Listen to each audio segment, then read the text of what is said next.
Olá, tudo bem? Aqui é seu amigo evangelista e escritor Samuel Teodoro. Hoje nós iremos abordar a lição de número 8, exatamente. Lição de número 8 que tem por título Despedida em Éfeso, entre lágrimas e alerta. A região de Éfeso no nosso mapa mundi que nós temos hoje é na região da atualmente chamada Turquia, exatamente, na região da atual Turquia. O texto áureo vai dizer o seguinte: Olhai, pois, por vós e por todo o rebanho, sobre que o Espírito Santo vos constitui bispos para apacentardes a igreja de Deus, que ele resgatou com o seu próprio sangue. Atos capítulo número 20, versículos número 28.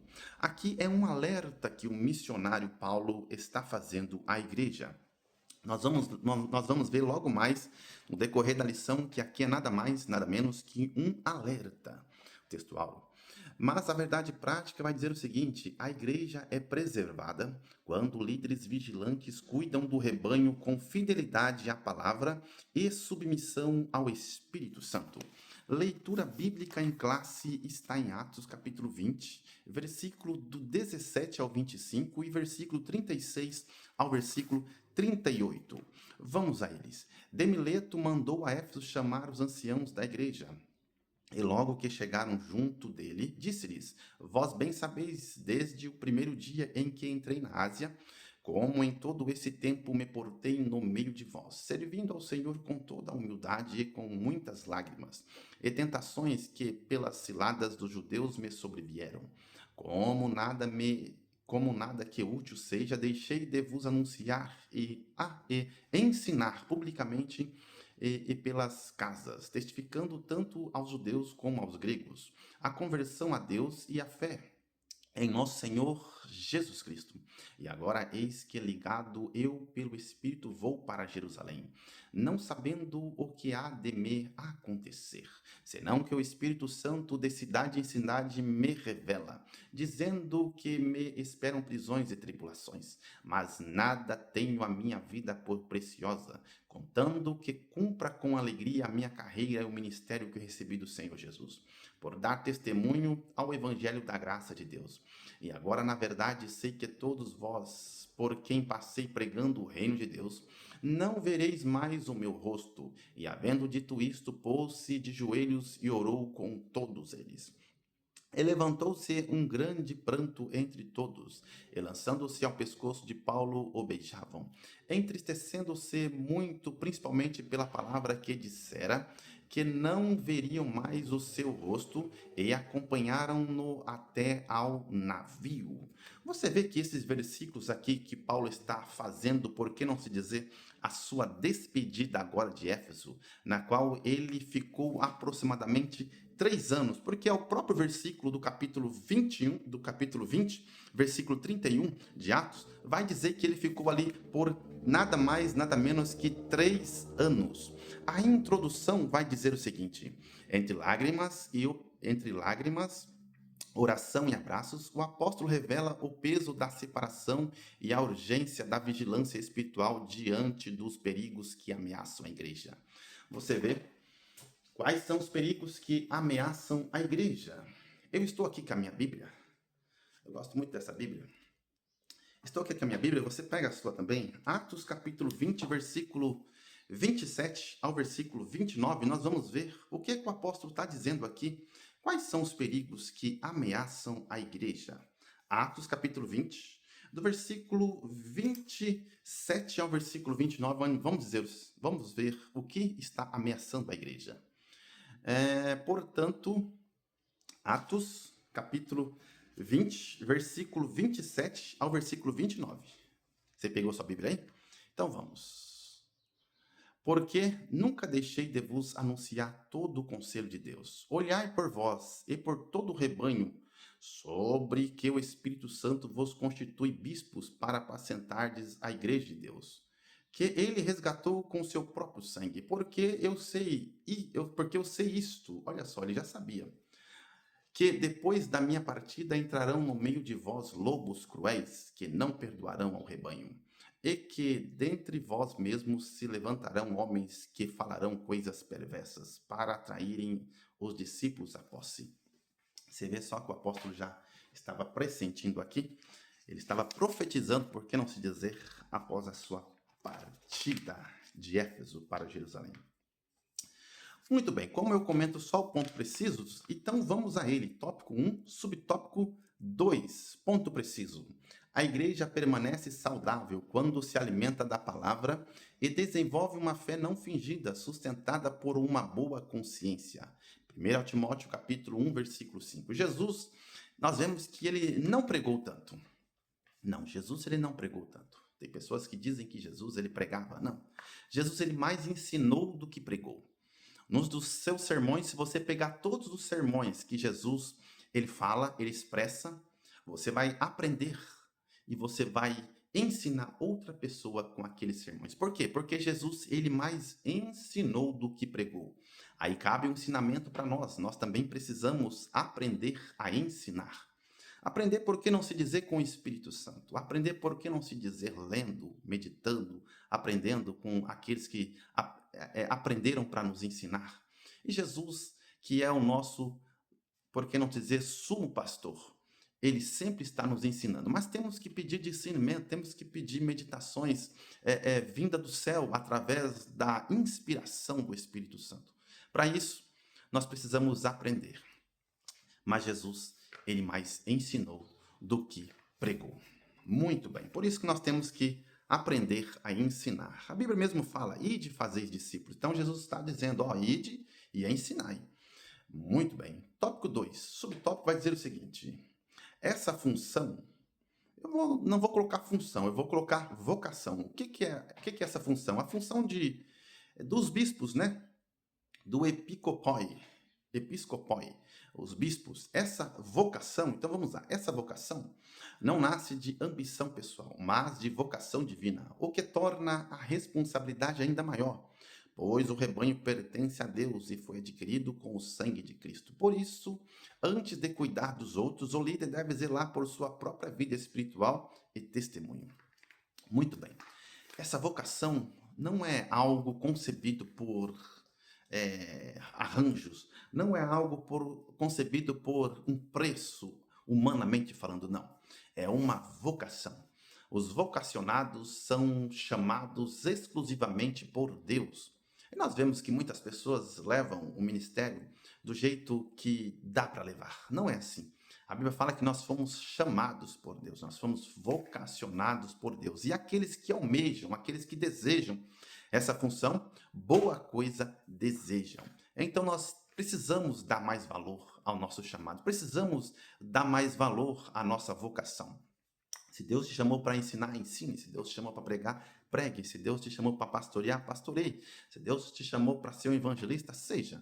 Se Deus te chamou para ser um servo, todos nós somos servos, mas seja por excelência que é o diácono, seja um obreiro, seja qual for a função que você exerce, exerça porque você foi vocacionado por Deus.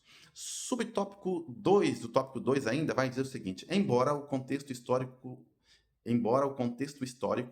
inclua possíveis influências gnósticas, a advertência é atemporal. Sempre haverá ensinos que relativizam a verdade bíblica, por isso somente a permanência da sã doutrina preserva a fé genuína e protege o povo de Deus contra o engano. Nós vemos aí, por que não se dizer, a teologia liberal, da liberalidade, né?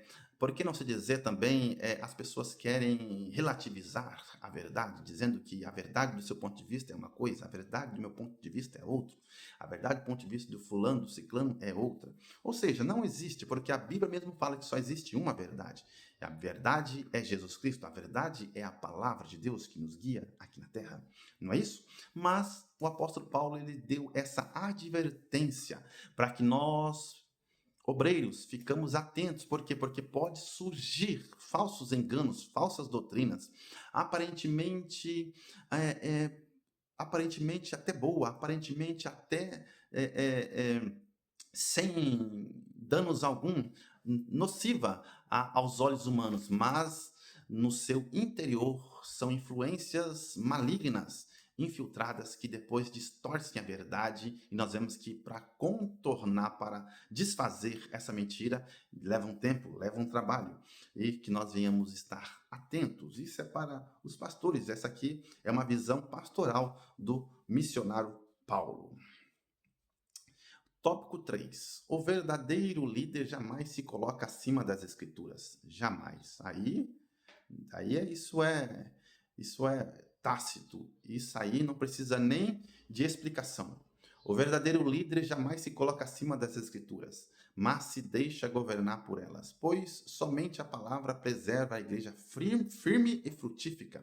Somente a palavra. E lá em Mateus capítulo 22, versículo 29, o próprio Cristo falou: errais não conhecendo as escrituras, ou seja, errais não conhecendo as escrituras, a lei de Deus, que é a Bíblia, as palavras ditas por Deus, mas também nós temos que considerar a Tanakh. O que é a Tanakh? O Velho Testamento, a Torá, seja a Bíblia nos seus 66 livros, temos que considerá-los. Por quê? Porque é a própria boca de Deus.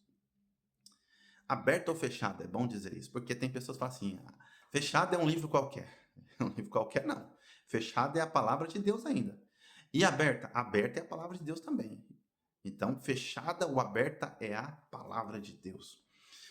Ainda no tópico 3, subtópico 2, vai dizer o seguinte: Paulo reforça sua integridade ao declarar que não cobiçou riquezas nem buscou ganhos pessoais. Pelo contrário, trabalhou com as próprias mãos para suprir suas necessidades e ajudar os que estavam com ele. Atos capítulo 18, versículo 3.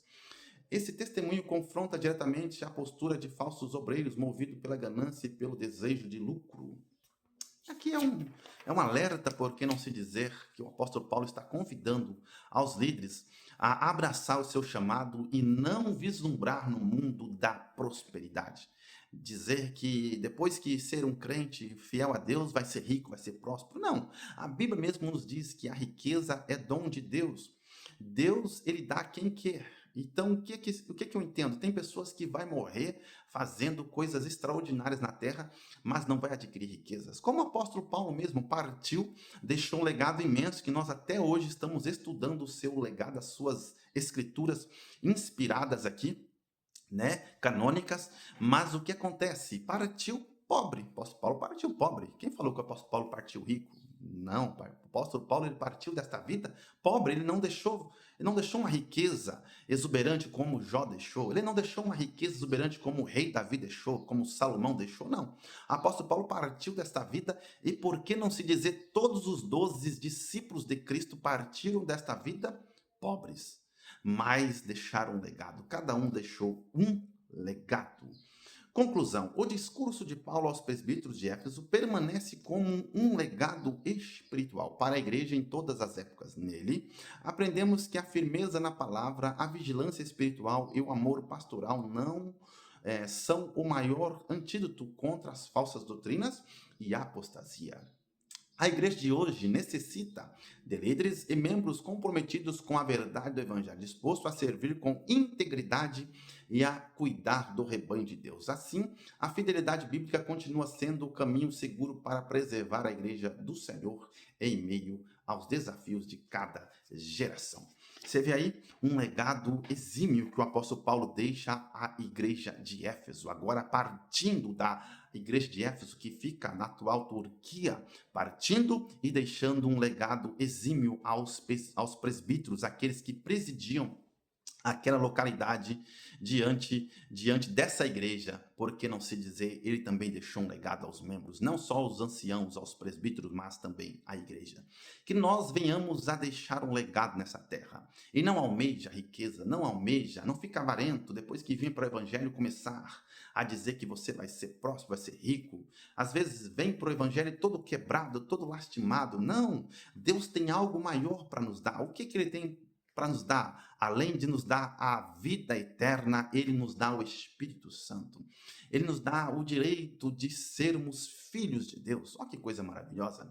Ele também vai dar-nos o direito de tomar, por que não se dizer, um pouco da água da vida. Ele vai nos dar o direito, diz a palavra de Deus, de até conhecer Ele, ver o trono a qual nós aqui na terra falamos, nós não vemos esse trono, mas a Bíblia fala que Ele está sentado sobre o trono, ver o céu que Ele construiu, coisa mais linda, ver Jesus, ver eles de perto. Por que não se dizer, essa é a maior alegria que o crente tem, a alegria da vida eterna junto com Deus. Não só da alegria eterna, mas a alegria eterna juntamente com Deus, perto de Deus. Essa é a maior alegria que o crente. Não fica aí vislumbrando no mundo da riqueza. Por quê? Porque se você, ou eu, ou quem quer que seja, pensarmos que o evangelho é um trampolim para chegar no objetivo material, estamos fadados ao fracasso. E eu convido drasticamente você a pegar até a sua credencial, seja ela de pastor, presbítero, evangelista, devolver a quem seja de direito, e viver uma vida que você queira viver de empresário, viver uma vida de riqueza que você queira viver. Por quê? Porque o evangelho é o que o apóstolo Paulo falou aqui. Olha só o que é o evangelho. O evangelho está aqui. Ele falou, o evangelho, o que é o evangelho, Samuel? Prisão, tribulação. Isso é evangelho. O que é o evangelho? Não ter a vida por preciosa. Isso é evangelho. Se você esteja no mundo do evangelho procurando o que quer que seja, riqueza, trampolim para adquirir uma posição perante a sociedade, muda de posição agora. Por quê? Porque se você tiver com essa posição, vai viver uma vida de empresário, vai viver uma vida realmente de riqueza, mas deixa a sua vocação que Deus te chamou. Por quê? Porque evangelho não é isso. Evangelho é dor, é sofrimento, é lágrima, é prisão, é tribulação, é não ter a sua vida por precioso, é não ter a sua vida pessoal por preciosa. Isso é evangelho. Isso é um legado exímio que o apóstolo Paulo deixa aos irmãos de Éfeso. Que Deus te abençoe, meu amigo, que Deus te abençoe e te guarde, que nós venhamos cumprir também, por que não se dizer, a nossa vocação.